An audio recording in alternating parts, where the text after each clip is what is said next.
Bueno, soy el profesor Julio Pereira, de Escuelita Ambulante Caminos de Itiza, y quisiera abordar desde una perspectiva que poco se habla de la discapacidad, que es la discapacidad en contextos interculturales y bilingües, específicamente en pueblos originarios, indígenas, especialmente en las comunidades, por ejemplo, vía guaraníes, ¿sí?, en el nordeste argentino, con prácticas tradicionales vinculadas a la eugenesia, la impronta de abordar determinados tipos de problemáticas, ¿sí?, terapéuticos, pedagógicas en este caso, desde enfoque educativo, y ortopédico, terapéutica, todo lo que son órtesis y prótesis, implican también un replanteo de viabilidad, pertinencia y usabilidad en determinados tipos de contextos.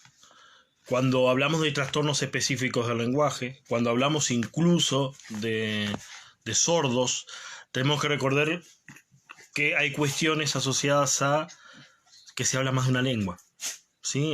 Particularmente en una de mis clases puedo estar hablando 4 lenguas, entre español, portugués, lo que tiene que ver con guaraní y eventualmente comunicación alternativa aumentativa, lengua de señas, utilización de sistemas como el braille, y la falta que existe a nivel de Argentina particularmente de materiales adaptados y adecuados en estos contextos para lo que son los procesos y trazas de educación no excluyente, educación inclusiva. Imagínense que poco se plantea de cómo abordar un proceso terapéutico o cómo darle continuidad a determinado tipo de secuencias de tratamientos neurofisiológicos en contextos donde hay aislamiento, donde no hay, por ejemplo, trazas de energía eléctrica que pueden implicar determinado tipo de problemáticas en caso de que aparezca un diagnóstico asociado a electrodependencia. Poco se plantea de esta realidad. Hay una invisibilización de lo que son las cuestiones que tienen que ver con cómo abordar la diversidad funcional, las neurodivergencias y las discapacidades en estos contextos donde hay también representaciones sociales y culturales que entran en juego sobre lo que son las diferencias. Es importante entonces entender que muchas veces funcionalidades asociadas a la discapacidad motriz, ¿sí?, que en un entorno urbano pueden ser subsanadas o al menos amortiguadas en el impacto de habilitación de actividades sociales con una silla de ruedas, en determinados contextos se hace inviable porque en trazas de empedrado, caminos de barro o literalmente en contextos selváticos como la selva paranaense en Misiones, eso es inviable. Necesitamos también entender que debería generarse un argot lingüístico en lengua de señas para atender el constructo de alfabetización tanto visoespacial como ideovisual, como eventualmente lectoescritora, a partir de las diferencias sin funcionalidades que tienen que ver con el uso comunitario de determinado tipo de pragmáticas del lenguaje. Los ciegos, que pueden contar con, en contextos urbanos de inclusión educativa, escuelas especiales, adaptaciones que tienen que ver con resoluciones como la 311/16 o el artículo 24 de la Convención de Discapacidad, cómo adaptamos o cómo llevamos a debate en lugares de cero conectividad, cero acceso a energía eléctrica y analfabetismo funcional, sumado a que no hay cuestiones bilingües, un lector de pantalla, ¿sí?, cómo sostenemos el uso de una herramienta técnica como software o hardware adaptados para niños en contextos donde se necesitaría contar, por ejemplo, con un panel solar o determinado tipo de baterías. Por eso, desde Caminos de Itiza, lo que proponemos es la capacidad instalada. ¿Qué es la capacidad instalada en zonas de colonias rurales, comunidades vía guaraníes, particularmente estos últimos 3 años en Misiones? Formar, dar herramientas, estrategias y recursos a los tutores, a los padres, a las familias, para que puedan garantizar una secuencia de trabajo, que puedan no solo atender, sino entender qué implica la discapacidad, qué implica determinado tipo de diagnóstico para determinados sujetos en determinados contextos, ¿sí? Acordemos que el acceso a farmacología está alterado, la presencia de profesionales es entre baja y nula, ¿sí? Es difícil garantizar un tratamiento, una continuidad de tratamiento en estos contextos, dado que lo primero que sucede es básicamente que nadie se traslada, ¿sí? Nunca hay un proceso de llegada a la persona con discapacidad, sino que se habilitan espacios para que ésta pueda venir sin considerar cuestiones como transporte, ¿sí? La representación mental que nunca veo escuchar de cómo se traslada un niño con determinado tipo de consideraciones bioclínicas, ¿sí? Por ejemplo, de funcionalidades motoras o cuidados que tienen que ver con lesiones, presencia de escaras, eh, vicios posicionales complejos que conducen a problemáticas de la movilidad y la postura, y tengo que llevarlos en un caballo, trasladarlo hasta un entorno donde pueda acceder un vehículo, ¿sí? Y las características del movimiento de ese vehículo en el traslado y los tiempos de espera, ¿sí? En muchos lugares en que intervenimos, las condiciones climáticas determinan básicamente muchas veces la planificación de una estrategia, porque las lluvias pueden determinar que se queda aislado. Creo entonces que la visión o el aporte que podemos hacer desde Caminos de Tiza es este proceso formativo de capacitación y acompañamiento a quienes están de manera permanente en los contextos y núcleos familiares con personas con discapacidad, que puedan garantizar un tratamiento permanente, una estimulación temprana y oportuna permanente, y lo que son instanciaciones que pueden estar asociadas a lo psicomotor permanentemente, más allá de cuestiones lingüísticas.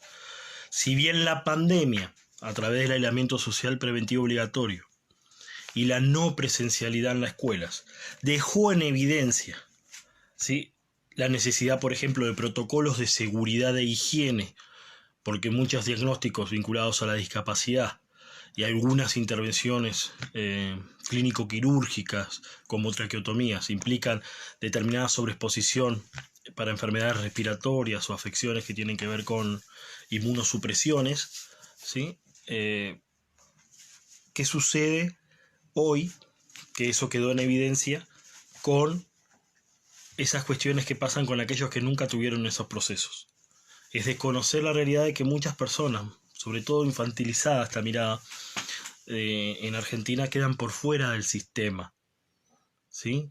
No se aprovechó, por ejemplo, las modalidades domiciliarias y hospitalarias, ¿sí?, que ya tienen formatos y metodologías propias a atender este tipo de casos, palabra que prefiero no usar, pero bueno, que vamos a utilizar en este contexto, y que a su vez implica cómo hay un abandono del sistema, y abandonar el sistema en estos contextos rurales, las escuelas interculturales bilingües donde no existe la modalidad de educación especial.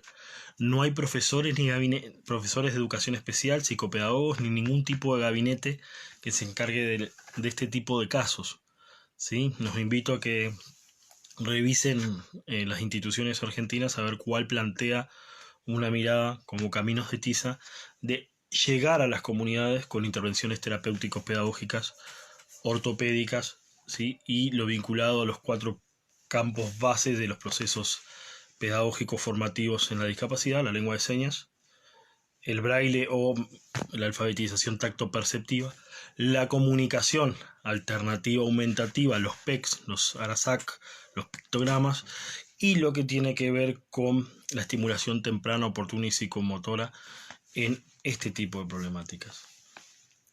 Es plantear un debate, es algo que muchos profesionales no abordan, no se entiende. Quizás invito a referenciar qué profesionales del entorno de la discapacidad, ya sea clínico-médicos o terapéuticos o pedagógicos, manejan guaraní, o toba, o com, o mapuzungún, la lengua mapuche en el sur. Esto es transversal entre las distancias físicas, la falta de acceso a servicios, las faltas de profesionales, que en Argentina es real, que pueden haber profesionales que se forman en determinados entornos, pero cuando van a los contextos urbanos rara vez vuelven a estos entornos a aplicar y bajar su conocimiento. Y ahí hay cuestiones que pasan por repensar y repensarse en lo que es la inclusión y lo que llamo en educación, en vez de educación inclusiva, educación no excluyente. Habría que pensar entonces cómo hacer formatos de detección temprana de problemáticas de la neurodiversidad y esas cuestiones en contextos marcados por los agrotóxicos, ¿sí?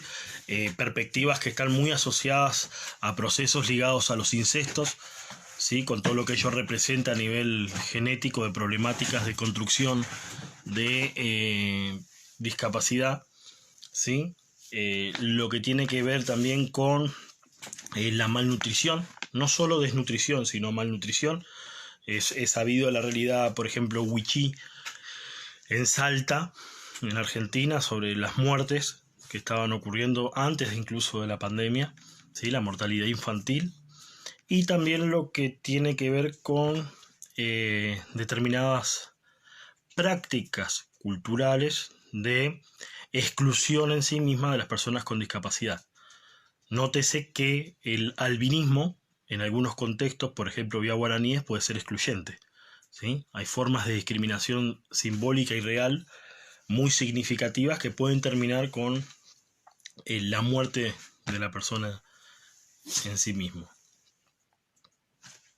Pilar de capacidad instalada como propuesta, invitando a las autoridades a pensar esto de formar referentes comunitarios y sobre todo a los tutores, ¿sí? Darles un rol activo, no pasivo, en las intervenciones y las secuencias, ¿sí? Abandonar la mirada infantilizada y asexuada de la discapacidad, ¿sí? Y poner en jaque, o poner en crítica, o a debate al menos, la mercantilización que hay de la discapacidad, ¿sí? Aquel nada sobre nosotros sin nosotros es muy significativo para las personas con discapacidad que no pueden ocupar espacio de toma de decisiones. Hoy por suerte tenemos en la Andis una persona con discapacidad, ¿sí? Muy competente tomando decisiones y que también pasa a través de sus experiencias personales, no solo a través de terceros, ¿sí? Y también lo que son la promoción de políticas públicas vinculadas a la discapacidad en todas sus formas, ¿sí? Porque hay una prevalencia sociocomunitaria de atender las discapacidades de deporte, las que se ven, ¿sí? Entonces muchos consejos provinciales o municipales de discapacidad, ¿sí? Uno ve que sus prácticas están más asociadas usualmente a cuestiones de silla de ruedas, bastones, lentes y bla bla bla. Quizás también por las presiones a la lengua de señas, por las comunidades sordas que en Argentina tienen un gran impacto, ¿sí? Cuando no están mediadas por oyentes. Entonces, que atender cuestiones como los trastornos específicos del lenguaje, ignorando las problemáticas asociadas a cuestiones como dislexias, disgrafías, discalculias, afasias, ¿sí? Más allá de las mareas azules, hoy muy vinculadas al autismo y al Asperger, movilizar otro tipo de problemáticas, sobre todo sacándola de diagnósticos, ¿sí? Porque parece que la mirada informativa centra los diagnósticos como un diagnóstico puros y no atiende las comorbilidades. También otra cuestión a debatir desde lo que somos activistas o referentes del mundo de la discapacidad, la diversidad, la inclusión, es desromantizar las miradas que hay sobre la discapacidad, ¿sí? Quitar esa mirada asistencialista y entender que estos procesos siempre son bilaterales. Si no, siempre estamos con una mirada condesciente que replica que somos sujetos de asistencia y no sujetos de derecho, ¿tá? Entonces tenemos que empezar a tener coherencias entre los planteos. No sé si hay hoy en Argentina algún referente de discapacidad de los pueblos indígenas, originarios, preexistentes, depende de... En diferentes regiones obtienen diferentes nomenclaturas. No sé cuántos realmente docentes formados, estoy hablando, no auxiliares docentes indígenas que uno respeta, valora y son educadores, pero que hayan recibido formación técnica profesional para ejercer la docencia o prácticas vinculadas a esto de la órtesis, prótesis, estimulación temprana y psicomotricidad, que permanezcan en las comunidades, ¿sí? Eso vulnera determinado tipo de derechos porque queda sujeta este tipo de entornos, colonias rurales, incluso basurales en Argentina, a la llegada de un profesional externo, ¿sí? Y a la no radicación y generación de propuestas de atención, contención e información, junto con concientización y visibilización, ¿sí? Agradezco a las chicas negros que están interpretando esto, que deben querer suicidarse cada vez que tienen que interpretarme, ¿sí? Es muy complejo el lenguaje que utilizo, ¿sí? Pero bueno, en estos entornos, contar con la interpretación de lengua de señas y contar con estos procesos, no solo a nivel de información mediática, es decir, en noticieros o programas, sino también la asistencia a nivel judicial y médico, como también se necesitaría en entornos de lo que son traductores de guaraní o lenguas originarias para la asistencia clínica, ¿sí? Para la explicación y explicitación de diagnósticos en los casos de discapacidad, cuando estos provienen de determinados contextos donde hay otras interpretaciones culturales, donde muchas veces las atenciones que pasan por los contextos del cuerpo están más asociados a tradiciones, creencias y rasgos culturales, ¿sí? No las estoy juzgando, sino estoy citando, que pueden pasar más por curanderos, sí, que por profesionales médicos. Eso siempre es significativo, ¿sí? Las chicas de negro, a quien siempre recomendé, que las tomé como ejemplo de ética profesional para la provincia de Corrientes y bueno, la zona de Chaco Corrientes, ¿sí? En esa formación permanente, son uno de los ejemplos que quiero citar de cómo el abordaje de esto implica un respeto a lo que es el teatro de operaciones, ¿sí? Cuando uno llega a abordar estas problemáticas tiene que hacerla desde la educación y la formación, jamás desde la imposición, ¿sí? Recuerden que rara vez se habla o temas que no escucho hablar en estos espacios de foros, encuentros, jornadas que tienen que ver con la discapacidad, por ejemplo, del suicidio en la discapacidad, ¿sí? No escucho hablar de manera crítica el abandono que suele haber usualmente de la figura paternal, o tampoco hablar de quién cuida a los que cuidan, y la alienación que surge en muchos tutores padres, sí, padres, madres, abuelos, que adquieren lo que yo denomino el síndrome del cuidador, ¿sí? A tal punto que pierden su identidad, su vida social, incluso sus trazas de pareja, de laborales, ¿sí? Para cuidar de manera permanente a un hijo al que ya empiezan a identificar a través del diagnóstico, ¿sí? Soy la mamá de un niño con síndrome de Down, nunca soy la mamá de Pedro. Y esas cuestiones empiezan a jugar un juego muy significante, sobre todo porque también tenemos que empezar a interpelarnos como grupos, colectivos, asociaciones, fundaciones, lo que sea, en que también pecamos mucho de basarnos en nuestras propias experiencias para reconstruir realidades. Cuando hablan de la educación inclusiva, hablan del pasaje de niños, vamos a infantilizar, o adolescentes, de educación especial a escuelas públicas. Nadie habla de escuelas comunes en zonas urbanas. Nadie habla de la inclusión en escuelas rurales. Nadie plantea lo que son las escuelas de la familia agrícola. Rara vez escucho procesos de inclusión en escuelas técnicas. Aún las universidades están en una clara falencia de generar sistemas de acompañamiento, contención, formación, capacitación y adaptaciones curriculares, formativas, evaluativas, lo que sea, para compensar el ingreso, permanencia y egreso de las personas con discapacidad. Y bueno, y mucho menos he escuchado a alguien, alguna autoridad alguna vez, hablar de inclusión educativa en escuelas interculturales bilingües y menos aún en sus aulas satélites, que literalmente estamos hablando que quedan kilómetros adentro de la selva.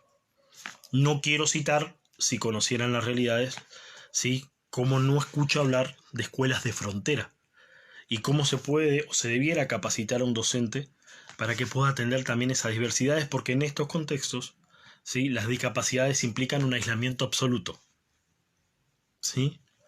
También debemos empezar a cuestionarnos, ¿sí?, y interpelarnos entre nosotros, que aunque busquemos el mismo qué, esto que es los procesos de inclusión social, de derribar barreras, es mucho más complejo que asociar la discriminación a un diagnóstico, ¿sí? Estamos hablando de una sociedad que se mira en el espejo y no le gusta lo que le devuelve su imagen. Una sociedad en la que nos diferenciamos por grupo social, por vestimenta, hasta incluso por los gustos musicales. Entonces, atender estas transversabilidades, ¿sí?, es muy complejo. Entonces, ¿cómo pensamos la discapacidad si tampoco la mencionamos de la interseccionalidad? ¿Sí? O sea, en los contextos que estoy planteando el debate, que planteo un debate, no estoy planteando ni soluciones ni propuestas, simplemente traer un tema que no se suele hablar en estos espacios. ¿Qué lugar ocupa la discapacidad en torno a la desnutrición, los agrotóxicos, el analfabetismo, el aislamiento social, ¿sí?, la falta de profesionales en el medio, la falta de recursos económicos y la falta de recursos culturales para atenderlos? ¿Cómo se atiende en ese contexto la discapacidad? ¿El diagnóstico va primero o después del sujeto? ¿Sí? ¿Va antes o después? ¿Qué soluciono primero? Bueno, la integralidad, ¿sí? Una de las cosas que cuestiono, interpelo o critico al hablar desde estos entornos, no por estos entornos, desde estos entornos, es esta mirada de la asociación de síndrome de Down, ¿sí? Nosotros trabajamos con personas, no con diagnósticos. Y los diagnósticos no son pronósticos ni son sentencias. Y desde la perspectiva que estoy abordando en esta reunión, nosotros educamos, no curamos.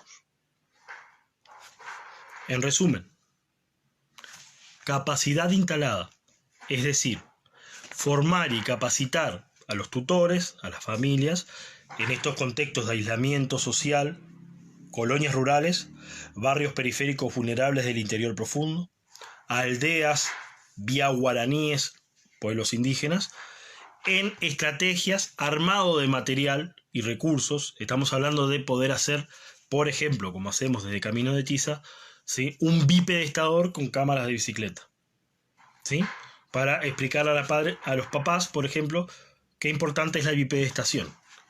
Enseñarles lo que son procesos de ilusión, lo que es la movilidad para evitar escaras, ¿sí?, lo que tiene que ver con la higiene, ¿sí?, sobre todo una problemática que atraviesan estos contextos la discapacidad son las problemáticas dentales, ¿sí? Y incluso puede haber casos, tengo literalmente casos, de niños que han fallecido por infecciones que comienzan por simple gingivitis. Entonces, estas cuestiones, el armado de material, estamos hablando desde camas, ¿sí?, tener a un niño con tetraplegia espástica en contextos donde ni siquiera hay un colchón adaptado, que eso también implica otras problemáticas, ¿sí?, puede llegar a implicar que la discapacidad de poseerla se empiece a padecer y luego a sufrir, ¿sí? Dejemos entonces también de esta mirada de que amemos la discapacidad. He visto campañas, como persona con autismo, he visto campañas que dicen amemos el autismo, y uno dice, ¿de qué estás hablando? ¿sí? Entendamos el autismo, estemos informados, ¿sí? Para atender y entender esas diversidades, para no excluir a partir de esa discapacidad. Pero como persona con autismo profesional, que incluso tengo premios mundiales, aún al día de hoy, mis formas expresivas, mi lenguaje y las formas que me expreso y los sincericidios que tengo me han llegado a censura y cultura de la cancelación por parte de profesionales especializados en este campo. Entonces uno tiene que plantear que hay mucha hipocresía, mercantilización de la discapacidad, ¿sí? Y pululan profesionales vinculados a este campo, ¿sí? Sin replantearnos por qué este campo es tan atractivo, ¿sí? Desde el punto de vista profesional, ¿tá? Porque desde una perspectiva primaria, los que llegábamos a este campo, lo llegábamos a partir de experiencias personales. O lo vivías en primera persona o tenías un vínculo relacional con alguien que tenía discapacidad en tu fuero íntimo. Luego después uno tiene que empezar a entender por qué esto empieza a generarse y cada vez aparecen más centros, ¿sí? Ahora, ¿dónde se ubican esos centros? En las grandes ciudades, ¿sí? Uno recorre Misiones, en Roca no hay, en Capiobí no hay, ¿sí? Uno va a San Antonio, o sea, si uno va a los poblados, va a Itambaé Mini, no lo va a encontrar, ¿sí? Entonces, para muchos niños es absolutamente ridículo, por no decir que es un delito terapéutico, ¿sí? Hacerlo viajar 2 horas y media de viaje por 45 minutos de una sesión, ¿sí? En la que el niño puede llegar dormido, cansado, ese día no descansó bien, se hace funcional o se tiene que suspender por X razones, ¿sí? Entonces también toda la frustración que llega, los gastos que implica, no importa que los pague una obra social, ¿sí? Porque a veces parece que pasa por otras cuestiones, porque implica que un padre deje de trabajar para atender a su hijo. Así que, repensando, debatir qué pasa con las personas con discapacidad en los pueblos indígenas, debatir y traer a debate las cuestiones que tienen que ver con la discapacidad en entornos rurales, debatir, traer, visibilizar y exponer cuál es la realidad de los cotolengos en Argentina, interpelar y exponer la mirada mercantil de la discapacidad y empezar a crear material de sensibilización, capacitación, información, marco de derechos en lenguas indígenas.